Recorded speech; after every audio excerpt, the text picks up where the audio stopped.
Man, thou art a wonderful animal, and thy ways past finding out. Thou canst do strange things, but thou turnest them to little account. To conceive of this effort of extraordinary dexterity distracts the imagination and makes admiration breathless. To catch these balls in succession in less than a second of time and deliver them back so as to return with seeming consciousness to the hand again. To make them revolve around him at certain intervals like the planets in their spheres.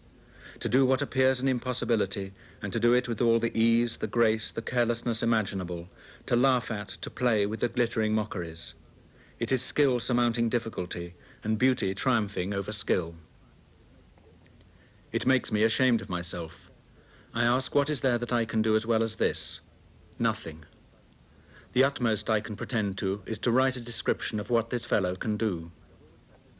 I have always had this feeling of the inefficacy and slow progress of intellectual compared to mechanical excellence, and it has always made me somewhat dissatisfied. In mechanical efforts you improve by perpetual practice, and you do so infallibly. There is then, in this sort of dexterity, first a gradual aptitude acquired to a given exertion of muscular power from the constant repetition, and in the next place an exact knowledge how much is still wanting and necessary to be supplied.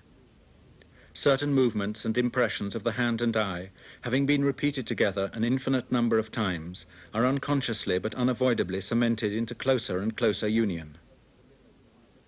The limbs require little more than to be put in motion for them to follow a regular track with ease and certainty, so that the mere intention of the will acts mathematically, like touching the spring of a machine.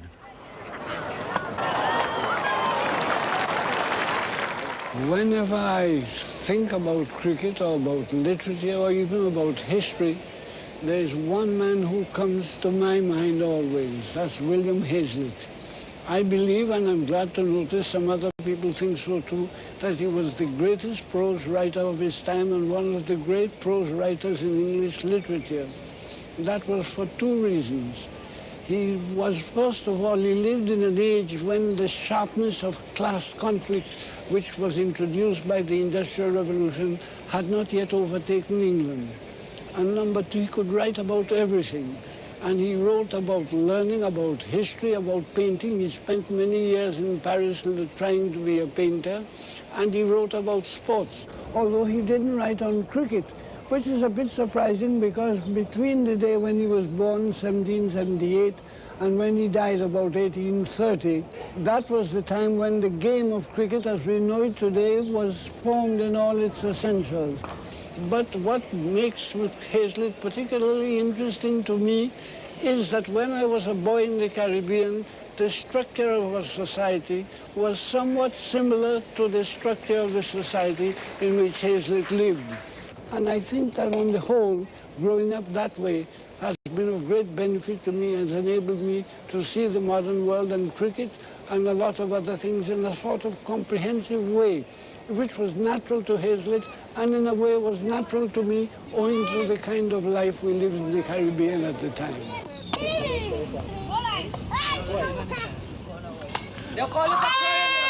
Here was I many years ago in Trinidadian, cricket all the time. As a matter of fact, they are playing behind me now. And I suppose in 10 years' time, wherever there is an open space, they will be playing. And I remember being here as a small boy.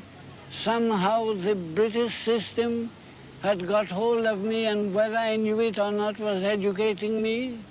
I was looking at cricket because I could see the ground from where our house was.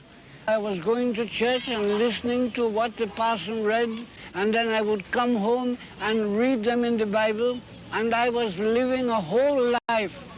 My father was a teacher, a very good teacher, highly respected, a man capable in his profession. My mother was this fantastic reader, more than anyone else I have met as a private person. I read the books, then there was the Bible.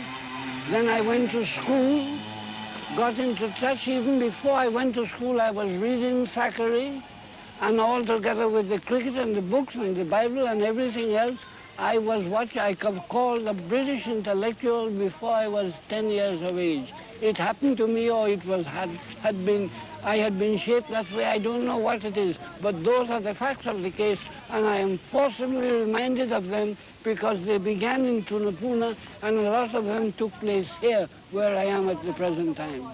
The first thing I noticed was a particular stroke. There was cricket in general and a particular stroke. And to this day, my mind is full of particular innings and particular strokes. And I come back, I walk along, and I see boys playing at the side of the road, and then some little boy makes a stroke. He knows nothing about it, but it's a wonderful stroke that I remember and compared to previous ones. And many of the famous cricketers today have begun that way, and now we are having games in which our boys are traveling all over the world. And when I go down to the press box, I find all sorts of technical arrangements whereby they are giving instantaneous reports to India, to England, and to Australia. And although it has reached so high up, it has never left the roof from which it began. No chance. Ball coming like a flash to good. Right below us to our right for 4 runs. So Fredericks now moves on to 25 on the West Indies after only 40 minutes played. 43. I was born in Trinidad on the 21st of September 1902, the first son of a cricketing father. I think that apart from the prime necessities, cricket must have been one of the first things that I grasped. It was from the time I knew myself the major recreation, perhaps the most important occupation of our household. My first recollection of the game is myself at 3, with an assortment of corn husks, limes and oranges, rounded stones, and a bat made of a coconut branch, walking up and down the road in front of our house and asking anybody who was passing by to bowl me a ball. But if I could not play because I had no one to play with, I could watch. 101, and then 142, I think, in Barbados, and 130 in the first innings at the Queen's Park Oval, and then was run out for 20 in the second innings. So he really has had a tremendous run so far, and he now is on 12, West Indies 58 for 3, Clive Lloyd not yet off the mark. Beatty has removed one of his short legs to strike the offside field, as he tosses up to Richards, who hits him beautifully. It's going out to the boundary.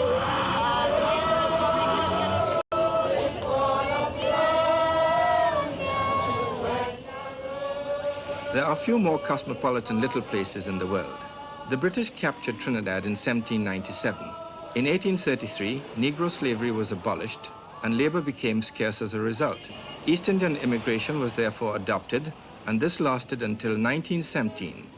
So that today there are over 100,000 East Indians in Trinidad. Chinese have also settled there, so have Portuguese from Madeira and a few Assyrians. Spaniards coming in from Venezuela continually add to the descendants of the old Spaniards, and one has the opportunity of hearing all sorts of languages and seeing at first hand the style and manners of some of the most important races in the world. When the road is full of yonder, when the road is full of yonder,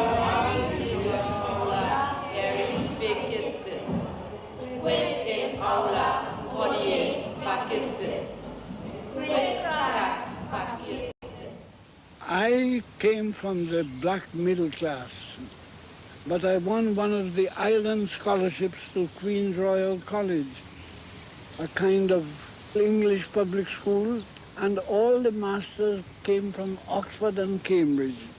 I went there in 1911 and taught there afterwards for many years as a master, and I really absorbed a great deal, apart from what I read, from the fact that the masters were what they were, and one almost automatically imitated the ideas of people whom I knew first of all as a boy and secondly as a master.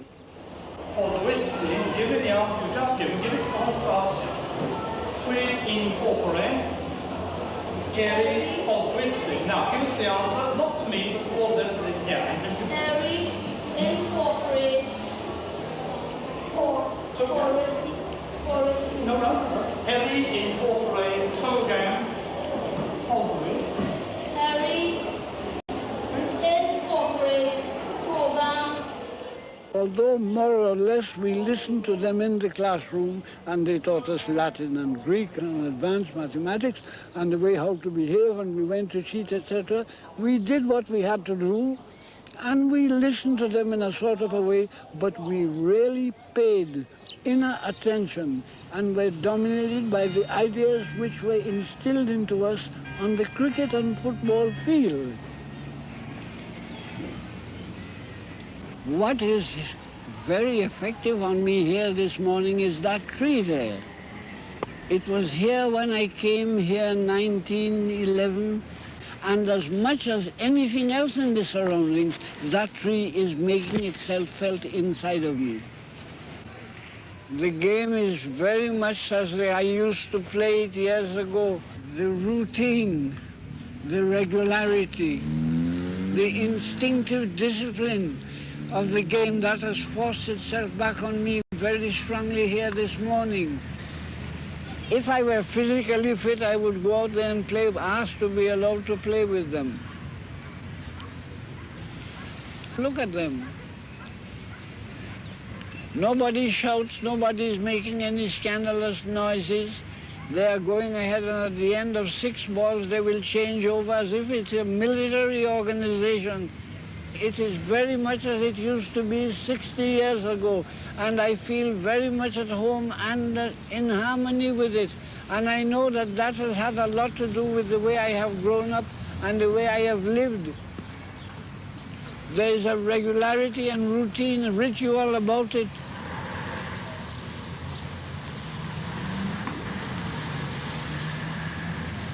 The captain moved you in the field. You listened to what he had to say. You didn't argue about it. Then the umpire gave you out. You accepted it. There was no quarreling about it.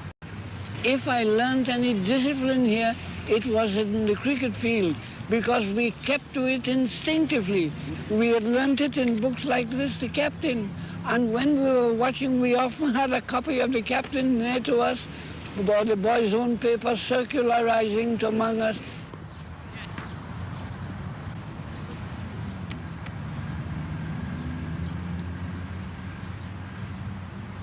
And these magazines all were governed by the principles which you found in the old ideas of public school behavior. All of them kept to that, and we did that instinctively. We accepted that, we swallowed it down, and we read them all and thought that that was the way to behave. And many of us continued that way. I know I have gone on that way, and I read books by Walcott, I read books by Frank Worrell and read by others and meet them, and I know from the way they behave, the way they talk to me, the way they talk to one another, the way they discuss other people, that those principles are in all of us who had the secondary education in those days. Ready to resume the struggle with Richards, and Richards is forward defensive. The ball trickles down the wicket. Richards played with admirable restraint, watching the flight of Bedi with circumspection. Cricket at the Queen's Park Oval, our cricket headquarters, our Mecca, must be linked with cricket in the savannah. During the first or second week in January every year, even before the Trinidad Turf Club Christmas race meeting had ended, the Queen's Park Savannah became a hive of activity. It is usually a tranquil place. Indeed, its environment ensures this. But a few days afterwards, this quiet would be broken. War clouds would gather on the horizon. Enemy forces of King Willow would mobilize. On the savannah, cricket had plunged me into politics long before I was aware of it. When I did turn to politics, I found that I didn't have much to learn. The curious thing was that although the social antagonisms in the island were fought out in the cricket matches very fiercely, yet nobody talked about it. We simply knew that that was going on, and the public that came up to see, they knew also. And I was strongly attracted to the Shannon Club. First of all, I was black, and the Shannon people were black people of some education. And secondly, I was very much attracted by the cricket that St. Hill and Constantine played. I was attracted by their cricket and attracted by them as men. But I had gone to Queen's Royal College. I had made some distinction of myself there. I was a master at acting, and most of the people in Maple had gone to Queen's Royal or St. Mary's. So finally, after some advice, I joined the Maple Club. Well, I went to the Maple Club, and Clifford Roach used to take me into bat with him. So far as cricket is concerned, he himself was artificially cultivated in that he practiced his cricket before a looking glass. I could see it now. How he didn't break it, the Lord knows. But he'd stand before it, take his cricket books, read out how the stroke was made, practice it without a ball, and go onto the field, make the stroke, but his timing was very often faulty. Stroke, perfect, timing, faulty, wicket, lost.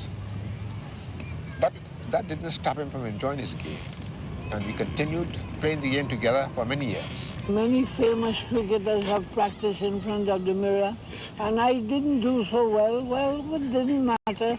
I was very much concerned with how others were doing.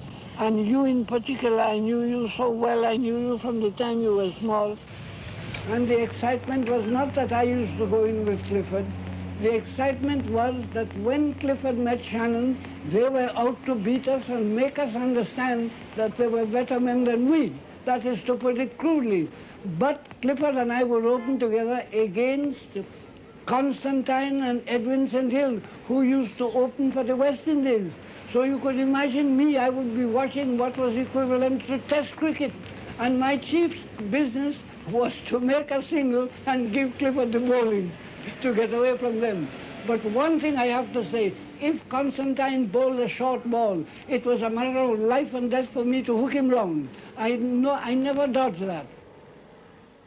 For Leary Constantine, cricket made all things possible. And in 1929, he became the first Black League professional at Nelson in Lancashire. The Constantines were watched, central figures on the stage all the time, ambassadors for Trinidad and the coloured races. In their fourth summer, 1932, the household took in a lodger. C.L.R. James cannot have been the easiest of guests in a four-roomed house with no garden and a lively 4-year-old child. He was a Trinidadian with ambitions to write and some abilities as a cricketer. He kept late hours, read intensely, and was deeply interested in politics. I came to Nelson because Constantine had told me in Trinidad that if I wanted to come to England to write and I hadn't enough money, come on, and if I didn't do so as well as I should, I could come to live with him. Well, my money disappeared in 3 months, so I told him, Larry, I have no money. He says, come up here. And I came to Nelson and stayed here. Now, it had a remarkable influence on my life and on his, because Nelson was a place that was loaded with all sorts of advanced politics. And the whole political atmosphere in England and Nelson made me very much aware of actual concrete politics, not merely wishing, but doing something about it if I could. And Larry had similar ideas. But one thing I must say for him, he said, I am here to play cricket, and I will have nothing to say about your cricket. But I would go about, and they would ask him to speak, and then he would tell me, come along, and I would go, and they would ask me if I would say a few words, and I would look at him, and he would say, go ahead, I would say a few words. He said nothing. What I remember, he would laugh a lot at some of the things I said, because I believe he would have liked to say them, but he knew that he wasn't going to do that, not while he was playing cricket. I wouldn't be surprised if I got into politics here and began to see, as a newly bred Marxist, politics from a more international point of view. And we concentrated on Africa, Padmore and the rest of us, Constantine remained a West Indian, 100% West Indian. And he was interested in what we were doing, but he was, in a very precise sense, more West Indian than I was. When I got into it, my mind was generally for the world revolution, and chiefly Africa as well as Europe. Did it affect your cricket much, and the way in which you viewed cricket? It did. I came here and began to see cricket for what it was, a part of the society. It had been much more of a part of the society in the Caribbean than it was, but I hadn't thought of it as such. But in England, I began to understand a lot of things, and as time passed on, much of my cricket experience in the Caribbean acquired historical and logical shape and form in Britain here. Where have you been this last few years in America? Jim thought you were a cowboy straight from Texas with your hat. I am an illegitimate brother of Mr. President Johnson.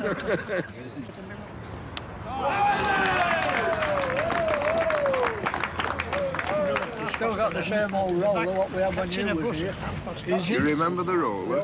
We got that roller. We can only trace it back as far as 1923, and it's still running perfectly. Remember the big heavy roller? We're wondering whether that Duke down south that buys all these old cars might make us a big offer so we could buy a new one with it. What do you want to buy a new one for?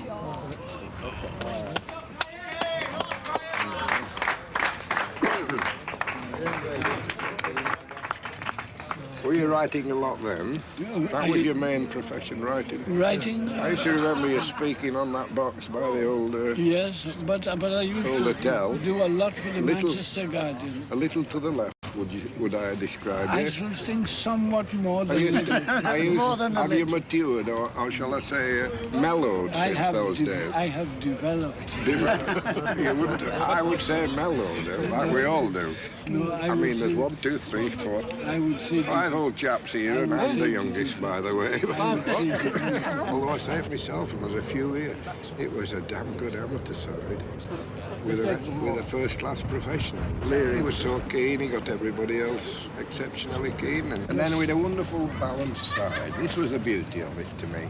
Nelson won the league 7 times out of 9 or something.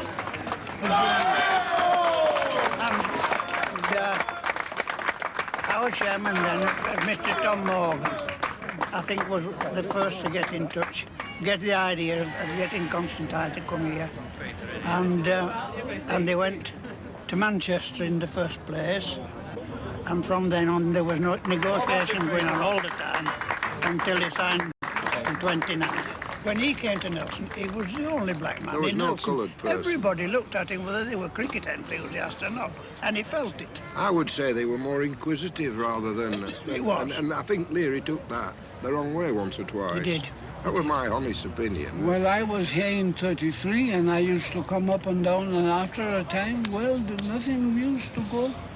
Oh, look at that was a fine stroke. Well, you say the same thing. Milburn's at that end. Milburn made the stroke. There was something about the West Indian Saturday game that the English players, dominated by the county cricket mentality, had lost. What Leary did in 28, he brought that in, and he was quite at home in the one-day game. Yes, he was, very much at home. Very much at home. And he was such an all-rounder, bowler, batsman, fielding. So whenever he was on the field, you had to watch him.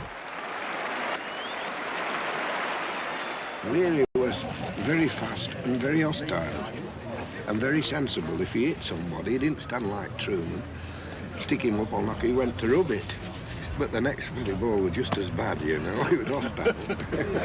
When people like Sidney Barnes came here, there was, in addition to the game, there was what would Leary do with them and what would they do with him. It was like in a baseball game when a batsman come in and a spread pitcher is there too. That used to happen. So in addition to the general competence of the game, there was something very concerned about what he would do and what the others would do with him, because a bowler who came here wanted to get him out, and Leary knew that.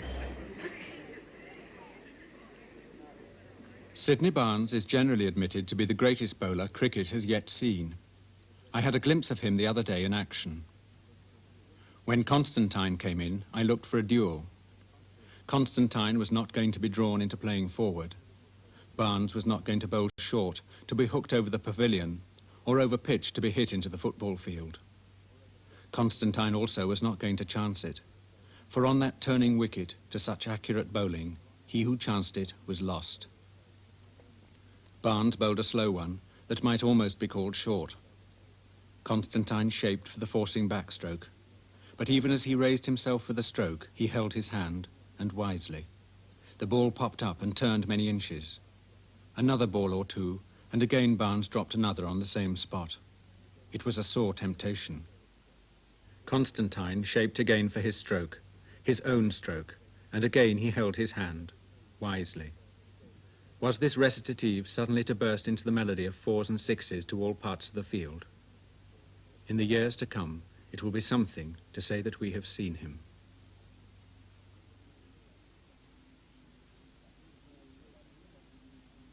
I didn't know anybody, I didn't know whom to send it to, so I showed it to Constantine, and he said, send that article to Neville Cardus and tell him that I told you to send it to him. So I sent off the article to Neville Cardus, Manchester Guardian, Manchester, and next thing I get a letter from Cardus telling me to come to see him whenever I come into Manchester. So I go in a day or two, and Cardus tells me, now I am looking for someone to help me to do some work at matches that I am not able to do. Will you do it? I told him, most certainly I will do it. And after a minute or two of casual conversation, I went away, and that's the way he told me, come and see him when the next season began. And I went and saw him, and we worked out together. In my opinion, he made the cricket writer somebody who wrote about cricket not as a report of statistics, but of something that was interesting to the general public as literature. I believe he's unique as a writer.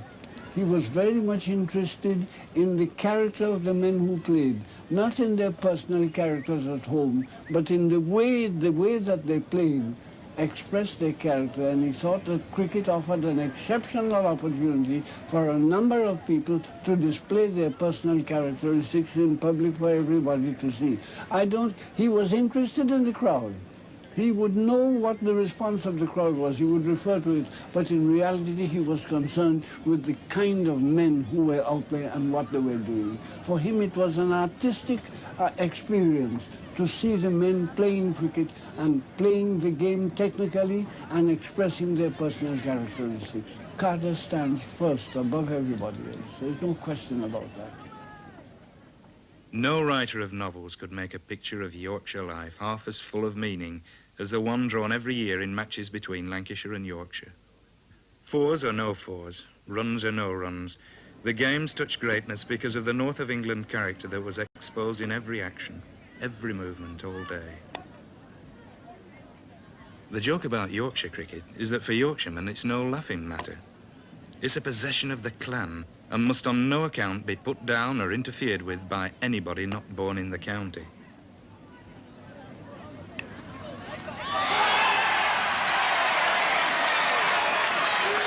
I was concerned with the crowd, with the mass of the population politically, with the result that as my political ideas developed and more I began to see that it was what people felt and not what distinguished persons were doing, that mattered. That has grown steadily in my view of the world. And I would see 30,000 people watching a match, and you could see them day after day. And by degrees, I began to see them as people who mattered, who came forth to see something. And what they came to see made me watch cricket more closely, and bit by bit I developed my ideas on the subject.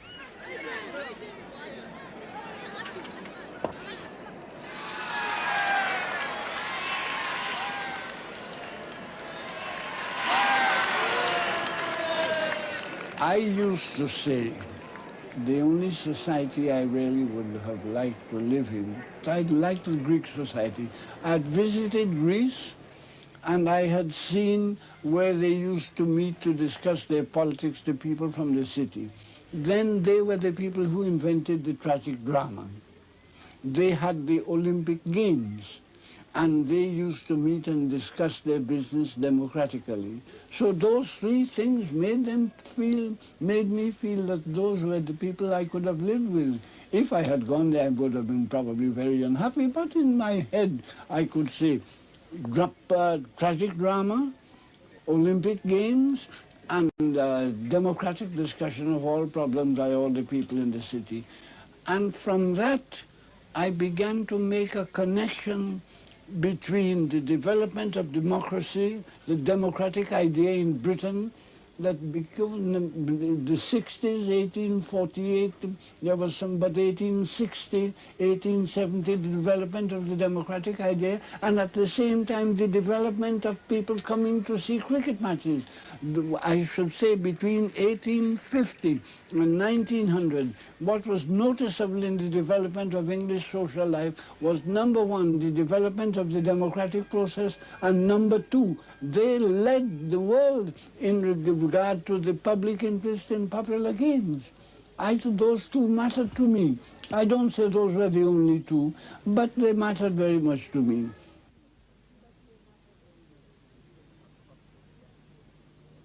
It soon becomes possible to guess within a few years the date of any team photograph, not only by the style of dress, but by the poses and increasing discipline of the grouping. Through these photographs, we can read the change in the whole status of sport that has taken place since the 1860s. Before that date, there hadn't been many teams or champions to be photographed. There was not only no Wimbledon, but as yet no game of lawn tennis at all. It wasn't invented until the 1870s, the same decade that saw the beginnings of Test cricket and the county championship, the main football competitions, and the open golf tournament. In fact, we can see photography and organised sport together as two strands in the extraordinary history of 19th century England, where so many of the institutions we take for granted today developed roughly in parallel, all reinforcing one another. Things like railways and education and public health and democratic voting and trade unions and photography and sport. As people packed into cities and endured the impoverished daily life of an industrial society, there were intense pressures to develop popular versions of those freedoms that were hitherto the privilege of the rich. Sport became a key element in a society characterized by organization and rational competition.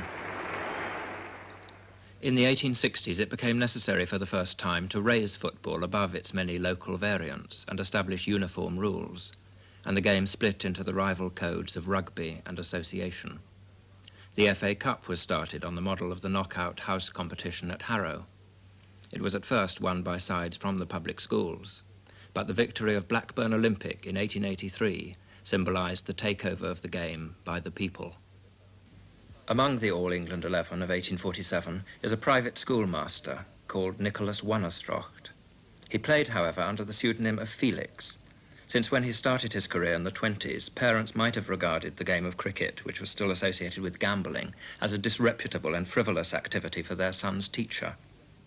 30 years later, fee-paying parents would have been more likely to object to a staff that didn't contain a first-class player to inspire and coach his pupils. In this period, sport became respectable and available to all as spectators, if not as players, and a multitude of organizations grew up to promote it. One book became the Bible of this whole movement, Tom Brown's School Days. Thomas Hughes was at Rugby under its great reforming headmaster, Thomas Arnold. In the first part of the book, he celebrates the traditional sports of the country, as played at its feasts or seasonal festivals. But Tom Brown then goes to Rugby and is immersed in regular cricket and football. He was very clear. He was not a great writer, but he had a very sharp mind. And I read him the book when I was about 8, Tom Brown's School Days, and I'm reading it up to today. A few months ago, I read the book again. And as I grew to, I loved the book for what it said about the games that I was interested in. But then later, I began to see that Hughes had understood that England had become an industrial country, but he had a great liking for the games of the village whist, and he had them to a degree that nobody else had. I think Hughes was concerned not so much with the value of cricket, but with the principles that permeated the game by that time, and which had permeated the game. I am trying to emphasize this, that Dr. Arnold's ideas, which he was trying to instill into behavior, were things that were not easy for scholarship to incorporate, but on the cricket field and football field, and Hughes was very much aware of this, there they were of great value and were important.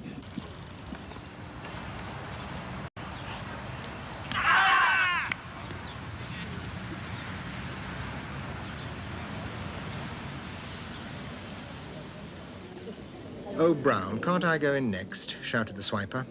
"Whose name is next on the list?" said the captain. "Oh, do let the swiper go in," chorused the boys. Tom yielded, against his better judgment. "I dare say now I've lost this match by this nonsense," he said. "Come now, none of your irony, Brown," answered the master. "I'm beginning to understand this game scientifically. What a noble game it is, too." "Isn't it, sir? But it's more than a game. It's an institution," said Tom. "Yes," said Arthur, "the birthright of British boys, old and young, as habeas corpus and trial by jury are of British men.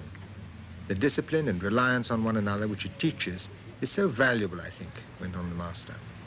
"It ought to be such an unselfish game. It merges the individual in the 11. He doesn't play that he may win, but that his side may." "That's very true," said Tom, "and that's why football and cricket, now one comes to think of it, are such much better games than fives or hare and hounds or any of the others, where the object is to come first or to win for oneself, and not that one side may win." "And then the captain of the 11, said the master. "What a post is his in our school world. Almost as hard as the doctor's, requiring skill and gentleness and firmness, and I know not what other rare qualities."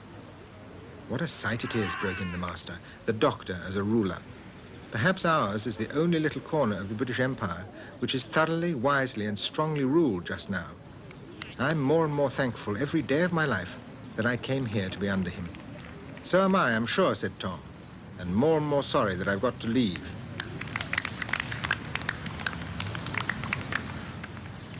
Dr. Arnold is a man whom it is not too easy to understand today unless you understand what he was trying to do. Personally, he was a man who was interested in religion, and above all, he was interested in principled behavior by persons who had social authority. They had to be aware that what they were doing was for the benefit of society as a whole and the improvement of religion and morality.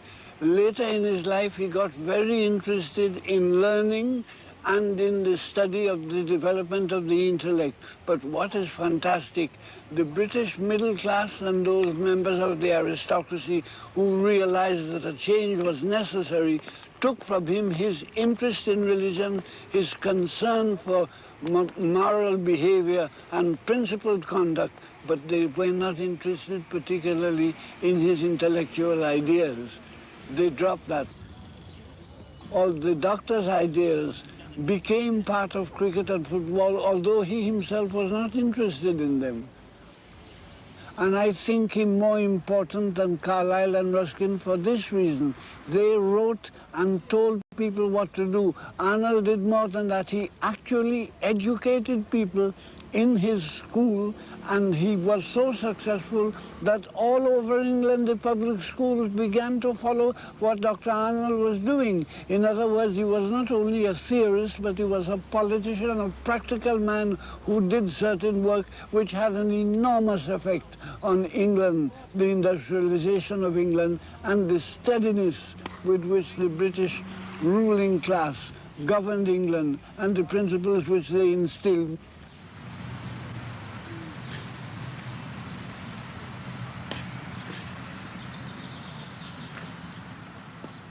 Imperial cricket shows how the English have introduced their national game into every quarter of the globe, from China to the west coast of Africa, from Hong Kong to the West Indies, from Melbourne to Mysore, the game is played wherever a pitch can be procured and two teams got together. At a period when the great national pastime of more or less continual internecine warfare has, under the British Raj, fortunately been relegated more nearly to its proper place in the relations of mankind, it is not a thing without national advantages if the love of cricket, from Raja downwards, leads the natives of India to develop the moral and physical qualities of endurance and self-restraint, of perseverance and comradeship, which the practice of that game almost unconsciously teaches. Men need some incentive to keep themselves fit, and much training ere they can school themselves to endure the chagrin of personal failure or disappointment. This incentive and that training are furnished by the love of cricket as by hardly any other of the arts of peace, short of boxing.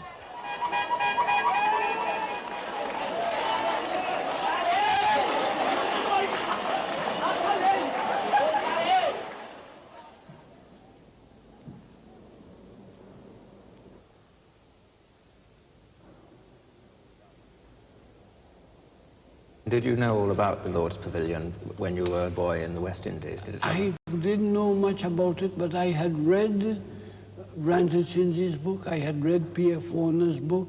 I read, when I was a boy in the West Indies, while I was still at Queen's Royal College, I was aware that the pavilion had some historic ideas behind it. I had read that Albert Trott had hit a ball over it, and that Ranjit Singh somewhere or other would be sitting shivering in the early summer in warm clothes, and they would take it off for him to go out and he would make a century. All that I had read and connected these things with the pavilion. You cannot read about cricket without Lord's Pavilion and the men who made it, and when they brought the turf from here and elsewhere and then built the pavilion. It is part of England and part of not only English cricket but part of London. Many of the people whose images preside here, either visually or in spirit, would probably be defined as conservative and even reactionary or Philistine figures in a wider cultural context. Has that ever worried you, that you are interested in the same things? Not particularly. It hasn't worried me at all, because cricket is a game that all people in England at one time were interested in.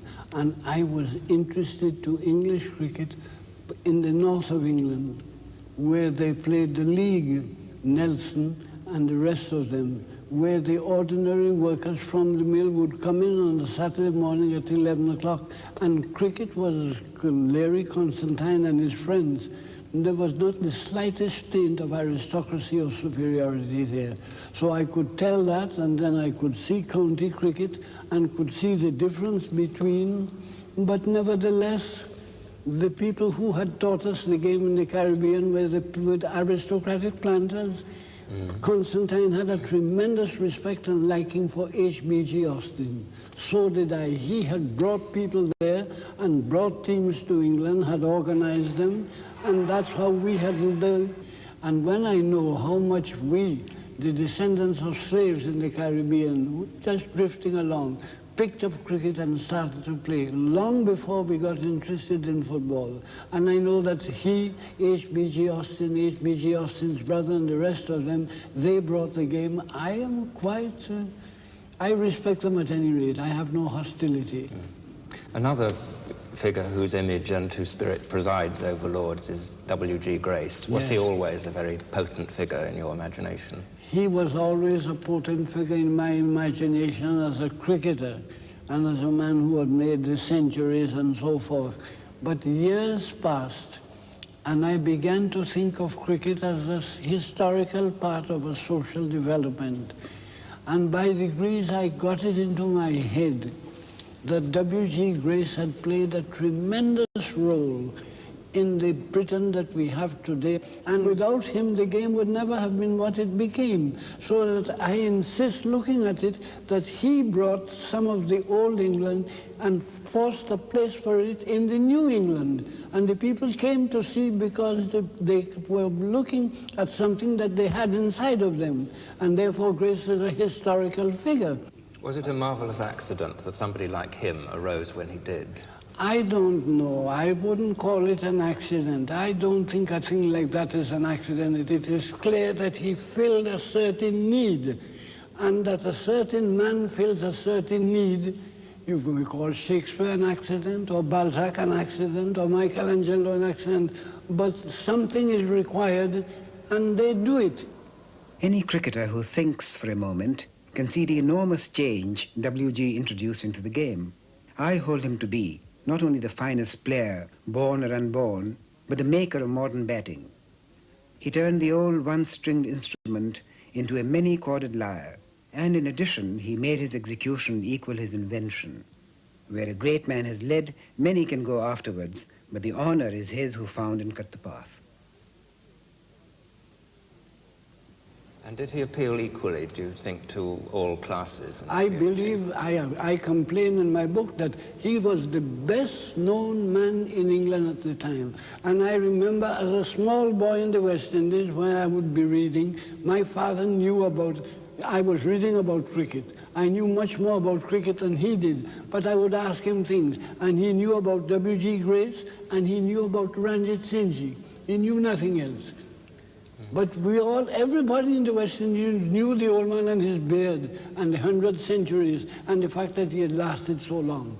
I don't believe there is any place where English education and English books have been read and talked about that people don't know W.G. Grace. Up to today, I am very much struck that Mrs. Grace, living in the country, writes to the man who is leading the All England 11 and say, I will recommend to you my son, and I have a son, W.G., who is going to be the best of them because that boy's back play is sound. That to me is very West Indian, although it wouldn't be the mother in that case, but it would be a father.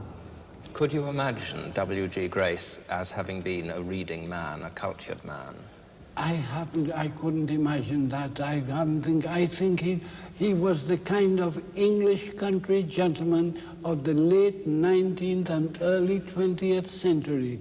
The English country doctor, a man of some education, but doing a job, but not concerned with literature in the way that Hazlitt and Jane Austen and these were. He wasn't that type. And that's why he was able, with this magnificent physique he had and the opportunities at the game, he was able to put everything he had into it because he wasn't bothered about other things. He wasn't aware that he ought to have been reading literature or so. He wasn't. And that, I believe, helps many of the Caribbeans in the old days. To play cricket for them was really to assume something which lifted them from the ordinary people without having to come abroad or to pass Cambridge examinations.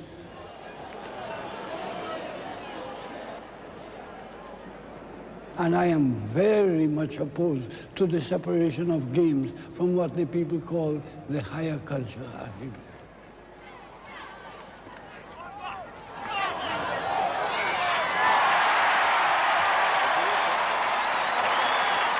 In your book, you make a comparison between the experience of international cricket and the experience of tragic drama in ancient Greece. How do you see that comparison?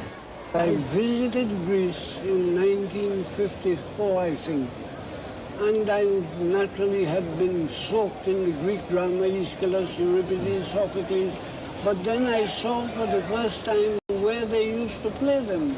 I spent many hours at Epidaurus watching the Greek.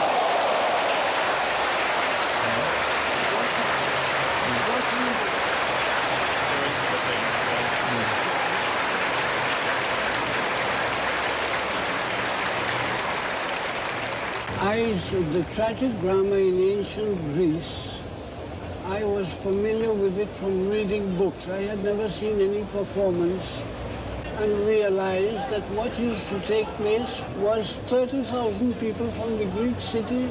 They went for 3 or 4 days. There was a competition. Everybody sat around from dawn till late in the evening watching the tragic drama. but the tension and the great support of all the people around and the general ritualistic aspect of the Greek drama and the ritualistic aspect of a cricket match all came home very forcibly to me. That was because I believe I had so much cricket in my head. So it was very simple for when I saw the Greek theatre and realized what used to go on to think immediately of cricket. A lot of other people wouldn't have done it, but I did, being who I am. If it were the time, Anacharsis, for the Olympian or the Isthmian or the Panathenaic Games, by seeing what takes place there, you would be able to appreciate that we are quite justified in expending so much ardor on these spectacles. I cannot find words to give you an idea of the pleasure that you would have if you were seated in the middle of the anxious spectators, watching the courage of the athletes, the beauty of their bodies, their splendid poses, their extraordinary suppleness, their tireless energy, their audacity, their sense of competition, their unconquerable courage, their unceasing efforts to win a victory. I am sure that you would not cease to overwhelm them with praise, to shout again and again, and to applaud.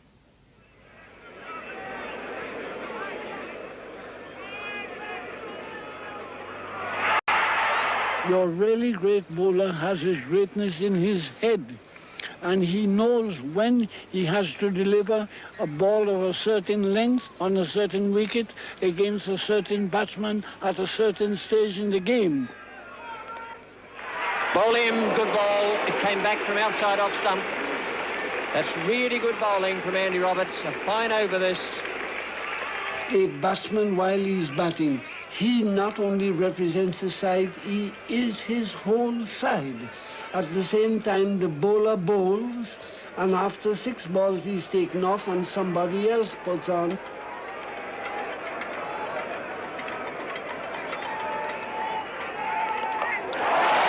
Magnificent hook shot out of the ground. Superb shot there by Lloyd, the West Indian batsman. So that you have a very complicated relation between the whole and the part, between the universal and the individual, so to speak.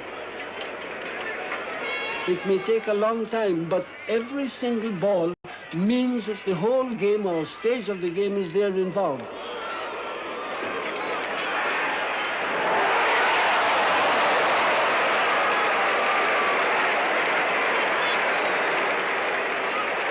Tragedy for Australia. Absolute tragedy with a misfield there. The old rule of never run on a misfield. Sober start of the day with 7 overs, 3 maidens, no wicket for 18. He's now got 15 overs, 8 maidens, 1 for 23. That can't be too far away.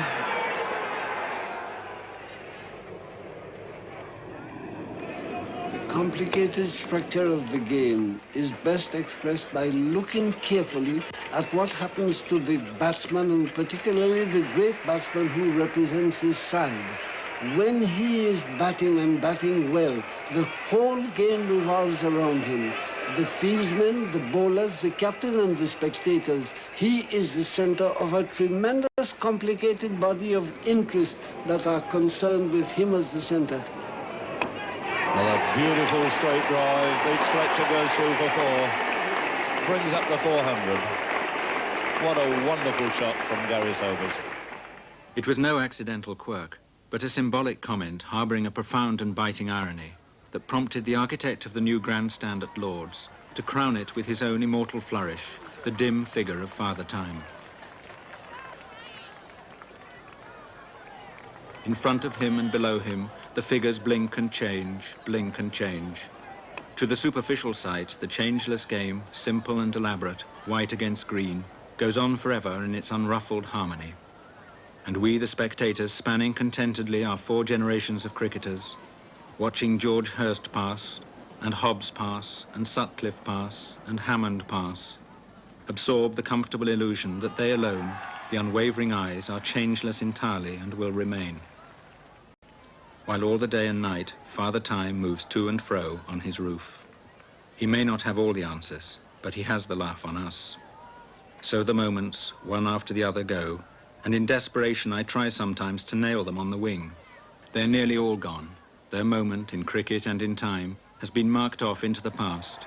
But because their moment, though they could not have known it, enriched forever a moment of my own, Then that moment in time has been, and can always be, carried from the past into the present, and from there indefinitely into the future. The clock will not stop, I know. Father Time, swinging sardonically over lords, still bends to the removal of the fatal bale. But there are moments that can cheat the clock and can cheat time, for a moment or two at any rate. And here below, that is all we can ask or need.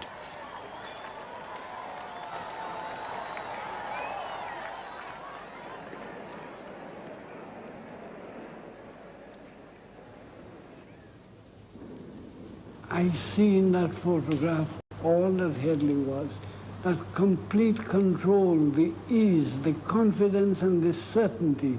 You have to know the man well to see all that in a picture, but I can see it, and the very best that there is in West Indian batting.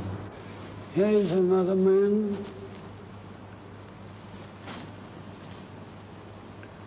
That is Weeks.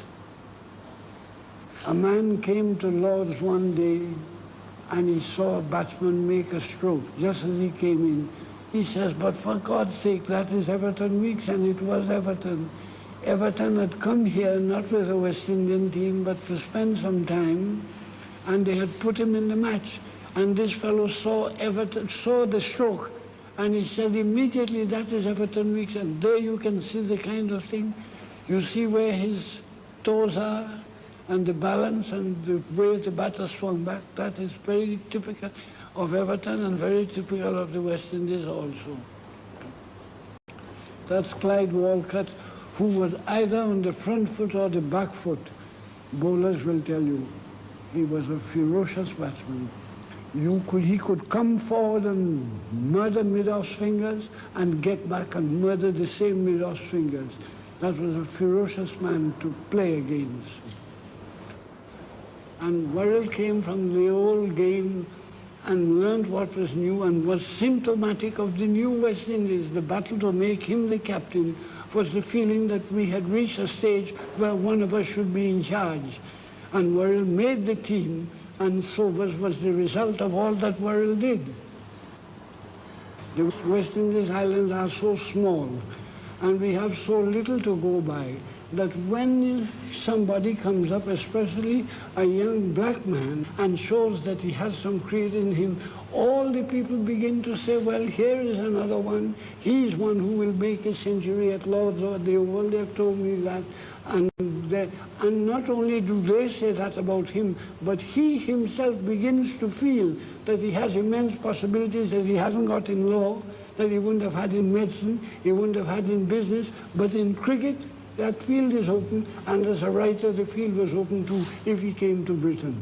My book was dedicated to W.G. Grace and Larry Constantine, and later to Frank Worrell. But then I wrote a preface, and I made it clear that many of the ideas that I was writing, I had brought with me from the Caribbean in a general way. But it was only living in England with the historical background of England and the wide scope of British cricket that I was able to make the thing historically clear. But that in general, and I put that in the preface, Caliban, by which I meant myself and Frank Worrell and George Lamming and the rest of us, in order to find out his character, after 300 years of slavery and subordination, has to venture into fields that Caesar never knew. We had to find out things about society in general in order to place ourselves that it had never been necessary for Caesar, those who had been in charge of us, had never been able to find out.